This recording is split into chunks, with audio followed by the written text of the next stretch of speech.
Hello students, welcome to my channel exclusive geography. একাদশ শ্রেণীর semester 1 পরীক্ষার জন্য আমরা রায়ান মার্টিনের প্রশ্নবিচিত্রা থেকে যে মডেল পেপার সেটগুলো প্র্যাকটিস করছি, আজকে তোমাদের জন্য নিয়ে এসেছি মডেল কোশ্চেন পেপার 9-এর সলভ। তো চলো আমরা দেখে নিই মডেল কোশ্চেন পেপার 9-এ কী কী প্রশ্ন রয়েছে। Model question paper 9, Gopinathpur Sarojbasini high school. সঠিক উত্তরটি নির্বাচন করো। প্রশ্ন 1, জিওগ্রাফি শব্দটি প্রথম ব্যবহার করেন A Alexander, B Aryabhatta, C Eratosthenes, D Darius. Geography শব্দটি প্রথম ব্যবহার করেন অপশান সি এরাটোস্থেনিস। প্রশ্ন 2, প্রাকৃতিক ভূগোলের যে শাখায় নানান ভূপ্রাকৃতিক উপাদান, ভূমিরূপের গঠন ও বিবর্তন সম্পর্কে আলোচনা করা হয় তাকে বলা হয় এ ভূগাঠনিক বিদ্যা, বি ভূমিরূপবিদ্যা, সি ভূতত্ত্ববিদ্যা, ডি জীববিদ্যা।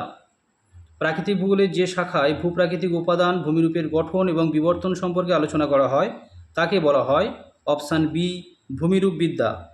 প্রশ্ন 3, নিচের কোন মতবাদে বস্তুকণার সংঘর্ষের মাধ্যমে নীহারিকার আবর্তনের ধারণা কৌণিক ভরবেগ সংরক্ষণের নীতিকে অস্বীকার করে?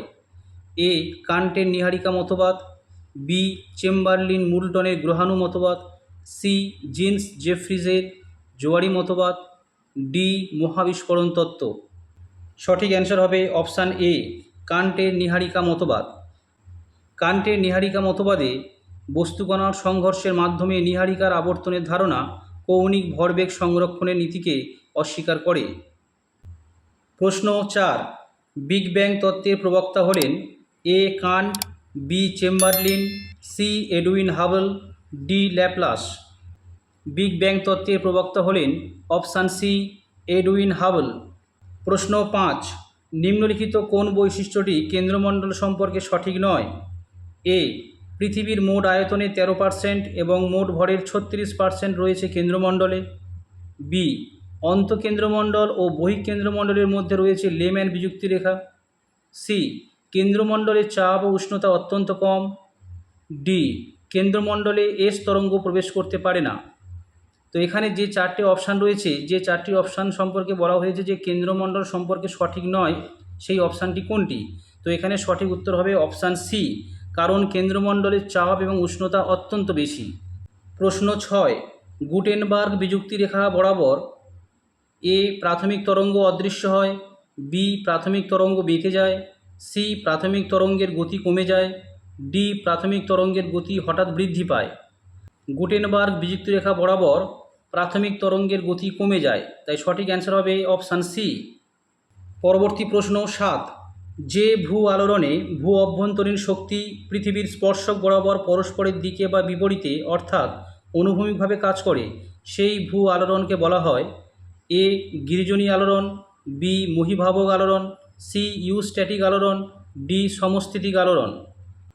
ভূ অভ্যন্তরে অনুভূমিকভাবে কাজ করে যে আলোড়ন সেটি হলো অপশান এ গিরিজনী আলোড়ন। প্রশ্ন 8, শিলাস্তরের অনুভূমিক ফাটলের মধ্যে ম্যাগমা জমাট বাঁধলে তাকে বলা হয় A sill, B dike, C stock, D caldera. শিলাস্তরের অনুভূমিক ফাটলের মধ্যে ম্যাগমা জমাট বাঁধলে যে অবয়ব গড়ে ওঠে সেটি হলো অপশান এ সিল। প্রশ্ন 9, অবতল আকৃতি বিশিষ্ট উদ্বেধী আগ্নেয় শিলাকে বলা হয় এ ল্যাকোলিথ, বি লোপোলিথ, সি ফ্যাকোলিথ, ডি কনোলিথ। অবতল আকৃতি বিশিষ্ট উদ্বেধী আগ্নেয় শিলাকে বলা হয় অপশান বি লোপোলিথ। প্রশ্ন 10, ভূমিকম্পের উপকেন্দ্র থেকে কত ডিগ্রি কৌণিক দূরত্ব পর্যন্ত এস ও পি তরঙ্গ পৌঁছায় না? এ 100 ডিগ্রি থেকে 180 ডিগ্রি, বি 45 ডিগ্রি থেকে 340 ডিগ্রি, সি 180 ডিগ্রি থেকে 280 ডিগ্রি, ডি 104 ডিগ্রি থেকে 140 ডিগ্রি। ভূমিকম্পের উপকেন্দ্র থেকে যে কৌণিক দূরত্বে এস ও পি তরঙ্গ পৌঁছায় না সেটি হলো অপশান ডি 104 ডিগ্রি থেকে 140 ডিগ্রি, যে অঞ্চলকে বলা হয় ভূমিকম্পের ছায়া অঞ্চল বা ছায়া বলয়। প্রশ্ন 11, সমুদ্রের তীরে কয়েকটি বাচ্চা এক জায়গা থেকে বালি তুলে অন্য জায়গায় জমা করে বালির দুর্গ বানাচ্ছে, ফলে এক জায়গায় গর্ত ও অন্য জায়গাটি ক্রমশ উঁচু হচ্ছে। ভূপৃষ্ঠেও একইভাবে একটি প্রাকৃতিক প্রক্রিয়ায় ভূভাগ ক্রমশ নিচু হয়ে থাকে ও ক্ষয়ের শেষ সীমায় পৌঁছায়, এটি কোন প্রক্রিয়া? অপশান এ আবহবিকার, বি আরোহণ, সি অবরোহণ, ডি জৈবিক প্রক্রিয়া। যে প্রক্রিয়ার মাধ্যমে ভূভাগ ক্রমশ নিচু হয় এবং ক্ষয়ের শেষ সীমায় পৌঁছায় সেটি হলো অপশান সি অবরোহণ। প্রশ্ন 12, ওজোন গ্যাস বায়ুমণ্ডলে ঘনীভূত অবস্থায় থাকে, এ ট্রপোস্ফিয়ারে, বি স্ট্র্যাটোস্ফিয়ারে, সি মেসোস্ফিয়ারে, ডি আয়নোস্ফিয়ারে। ওজোন গ্যাস বায়ুমণ্ডলে ঘনীভূত অবস্থায় থাকে অপশান বি স্ট্র্যাটোস্ফিয়ারে। প্রশ্ন 13, অধিক উষ্ণতার ভিত্তিতে স্তরগুলির ক্রম সাজিয়ে সঠিক বিকল্পটি নির্বাচন করো। 1 ট্রপোস্ফিয়ার, 2 থার্মোস্ফিয়ার, 3 স্ট্র্যাটোস্ফিয়ার, 4 মেসোস্ফিয়ার। বায়ুমণ্ডলের যে 4টি স্তরকে এখানে উল্লেখ করা হয়েছে, এই 4টি স্তরকে যদি আমি উষ্ণতা ভিত্তিতে সাজাই, অর্থাৎ কোন স্তর সবচেয়ে উষ্ণ এই 4টি স্তরের মধ্যে, তাহলে প্রথম নাম আসবে থার্মোস্ফিয়ার। থার্মোস্ফিয়ার থেকে কম উষ্ণতম স্তর হচ্ছে স্ট্র্যাটোস্ফিয়ার, স্ট্র্যাটোস্ফিয়ারের থেকে কম উষ্ণতম স্তর হলো ট্রপোস্ফিয়ার এবং ট্রপোস্ফিয়ারের থেকে কম উষ্ণতম স্তর হলো মেসোস্ফিয়ার। তাহলে এখানে সঠিক উত্তর হবে অপশান এ 2, 3, 1, 4। প্রশ্ন 14, এক্সোস্ফিয়ারের ঊর্ধ্বে বায়ুমণ্ডলের কোন স্তর ভ্যান অ্যালেন বেল্ট নামে পরিচিত? Option A mesosphere, B ionosphere, C magnetosphere, D stratosphere. এক্সোস্ফিয়ারের ঊর্ধ্বে বায়ুমণ্ডলের ভ্যান অ্যালেন বিকিরণ বলয় দেখা যায় যে স্তরে, সেটি হলো অপশান সি ম্যাগনেটোস্ফিয়ার।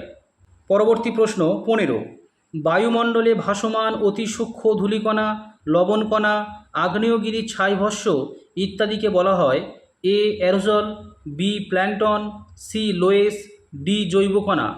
বায়ুমণ্ডলে ভাসমান অতি সূক্ষ্ম ধূলিকণা, লবণের কণা এবং আগ্নেয়গিরির ছাইভস্মকে একত্রে বলা হয় অপশান এ এরোজল।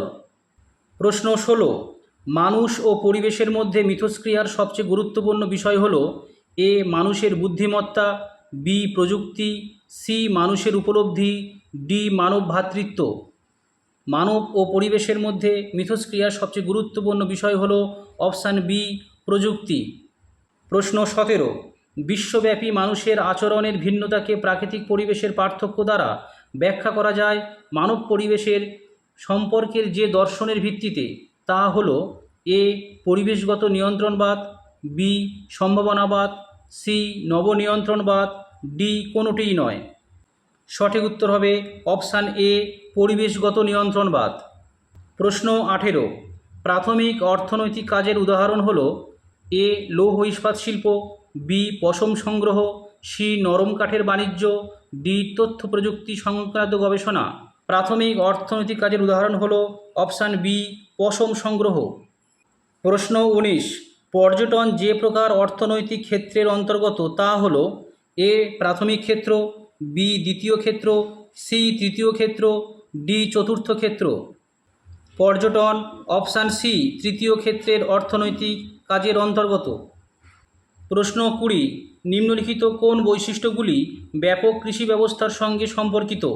1 বৃহদায়তন কৃষিজমি, 2 মাথাপিছু উৎপাদন কম কিন্তু হেক্টর প্রতি উৎপাদন বেশি, 3 দৈহিক শ্রমের পরিবর্তে আধুনিক যন্ত্রপাতি ও প্রযুক্তির অধিক প্রয়োগ, 4 রপ্তানি ভিত্তিক ফসল চাষ। ব্যাপক কৃষি ব্যবস্থার যে সমস্ত বৈশিষ্ট্য এখানে উল্লেখ করা হয়েছে তার মধ্যে 1, 3 এবং 4 এই 3টি সঠিক এবং 2 নম্বরটা ভুল, তাই এখানে সঠিক অপশান হবে অপশান সি। প্রশ্ন 21, জীবিকা সত্তাভিত্তিক কৃষির প্রধান ফসল হলো এ গম, বি ধান, সি মিলেট, ডি ভুট্টা। জীবিকা সত্তাভিত্তিক কৃষির প্রধান ফসল হলো অপশান বি ধান। প্রশ্ন 22, শাকসবজি চাষকে কৃষিবিদ্যায় ড্যাশ বলা হয়? A horticulture, B floriculture, C pomum culture, D olericulture. শাকসবজির চাষকে কৃষিবিদ্যায় বলা হয় অপশান ডি ওলেরিকালচার। প্রশ্ন 23, শস্য উৎপাদন ও পশুপালন একসঙ্গে করা হয় যে কৃষি ব্যবস্থায় তা হলো এ স্থানান্তর কৃষি, বি বাণিজ্যিক কৃষি, সি মিশ্র কৃষি, ডি বাগিচা কৃষি। শস্য উৎপাদন এবং পশুপালন একসঙ্গে করা হয় যে কৃষি ব্যবস্থায় সেটি হলো অপশান সি মিশ্র কৃষি। প্রশ্ন 24, বিবৃতি, প্রাথমিক কার্যাবলী মানুষের মৌলিক চাহিদা পূরণ করায় উদ্বৃত্তহীন। কারণ কৃষিকাজ মূলত প্রকৃতির সঙ্গে নিবিড় সম্পর্কযুক্ত। বিবৃতি ও কারণ বিবেচনা করে সঠিক উত্তরটি নির্বাচন করো। এখানে যে চারটি অপশান দেওয়া রয়েছে এই চারটি অপশানের মধ্যে সঠিক অ্যান্সার হবে অপশান বি, অর্থাৎ এ এবং আর এই দুটি কথাই সঠিক, কিন্তু আর এ কে ব্যাখ্যা করছে না। প্রশ্ন 25, ব্রাজিলে কফি বাগিচাগুলি যে নামে পরিচিত তা হল এ ফাজেন্ডা, বি স্টেনসিয়া, সি ল্যাটিফান্ডো, ডি ল্যানোস। ব্রাজিলে কফি বাগিচাগুলি এ ফাজেন্ডা নামে পরিচিত। প্রশ্ন 26, চীনের ড্যাশ প্রদেশ বৃহত্তম আখ উৎপাদক অঞ্চল? A Guangxi, B Sichuan, C Hunan, D Hubei. চীনের অপশান এ গুয়াংজি প্রদেশ বৃহত্তম আখ উৎপাদক অঞ্চল।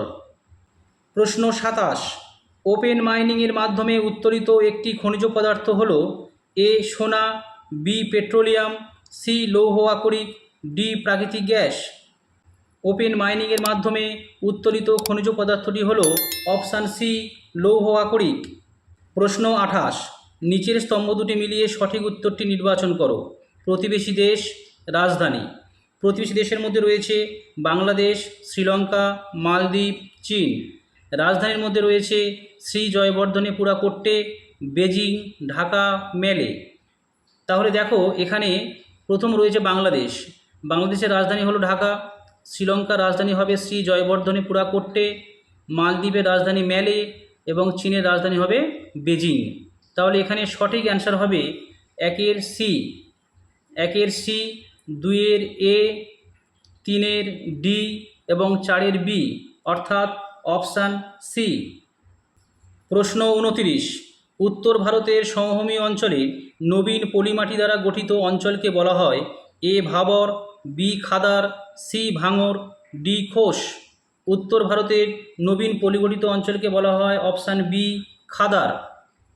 প্রশ্ন 30, নিম্নলিখিত কোন ভেনচিত্রটি উত্তরের সমভূমি অঞ্চল, গাঙ্গেয় সমভূমি, সিন্ধু ও শতদ্রু সমভূমি এবং পাঞ্জাব সমভূমির মধ্যে সঠিক সম্পর্ক নিরূপণ করে? এখানে যে চারটি ভেনচিত্র রয়েছে এই চারটি ভেনচিত্রের মধ্যে সঠিক অ্যান্সার হবে অপশান ডি। তার কারণ এখানে যে বড় বৃত্তটা রয়েছে এই বড় বৃত্তটা উত্তরের সমভূমি অঞ্চলকে নির্দেশ করছে। আবার উত্তরের সমভূমি অঞ্চলের মধ্যে আরও দুটো ছোট বৃত্ত রয়েছে যেটি নির্দেশ করছে গাঙ্গেয় সমভূমি এবং সিন্ধু ও শতদ্রু সমভূমিকে। এবং সিন্ধু ও শতদ্রু সমভূমির যে বৃত্তটা রয়েছে তার মধ্যে আরও একটি ছোট বৃত্ত রয়েছে। তার কারণ সিন্ধু ও শতদ্রু সমভূমিরই অন্তর্গত আরেকটি সমভূমি হলো পাঞ্জাব সমভূমি। তাই সঠিক অ্যান্সার হবে অপশান ডি। পরবর্তী প্রশ্ন 31, ভারতের মালাবার উপকূলে অবস্থিত উপহ্রদগুলির স্থানীয় নাম এ কয়াল, বি থেরিস, সি কারেওয়া, ডি ধান্দ। ভারতের মালাবার উপকূলে অবস্থিত উপহ্রদগুলোর স্থানীয় নাম অপশান এ কয়াল। প্রশ্ন 32, পার্বত্য প্রবাহে ভাগীরথীর সঙ্গে অলকানন্দা মিশেছে এ বদ্রীনাথে, বি রুদ্রপ্রয়াগে, সি দেবপ্রয়াগে, ডি হরিদ্বারে।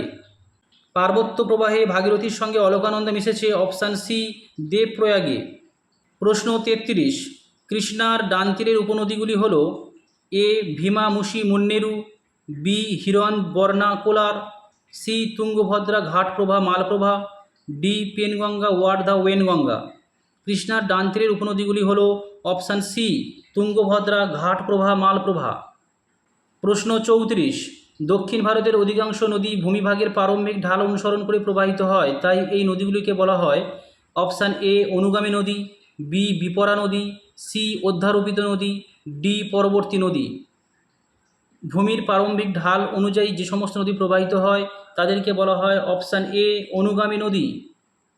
শেষ প্রশ্ন 35, পাঞ্জাবে শতদ্রু নদীর ওপর নির্মিত জলাধারটির নাম হল এ ভাকরা নাঙ্গাল বাঁধ, বি ম্যাসাঞ্জোর বাঁধ, সি পাঞ্চেত বাঁধ, ডি হীরাকুদ বাঁধ। পাঞ্জাবে শতদ্রু নদীর ওপরে নির্মিত জলাধারটির নাম হল অপশান এ ভাকরা নাঙ্গাল বাঁধ। তাহলে আজ আমরা মডেল কোশ্চেন পেপার 9 নিয়ে তোমাদের সাথে বিস্তৃতভাবে আলোচনা করলাম। পরবর্তী ভিডিওতে মডেল কোশ্চেন পেপার 10 নিয়ে আলোচনা করব।